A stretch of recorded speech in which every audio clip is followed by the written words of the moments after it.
Salut, là je voulais juste vite fait, bon, c'est un short que je fais là. C'est pour parler comment on appelle ça, bah il y a des deux processeurs, bah, les deux plus puissants là, le i9 14900K et le Ultra 9 de 285K. Faut savoir que la différence se fait au niveau, le i9, il a 8 threads en plus, mais il a une fréquence au niveau des RAM moins rapide. Donc ça veut dire que la carte graphique intégrée justement au i9 14900K est moins puissante que celle de l'Ultra 9 285K.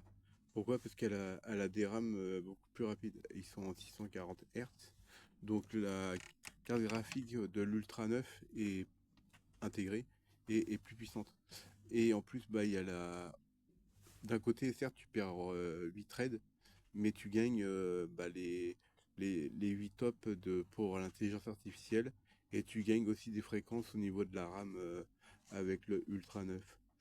Et faut savoir qu'au niveau puissance, si tu mets les, les, les, les, les, les bonnes RAM, quoi, enfin les RAM en 640 Hz, après tu peux mettre plus, hein, ça pose pas de problème, mais bon, c'est plus cher.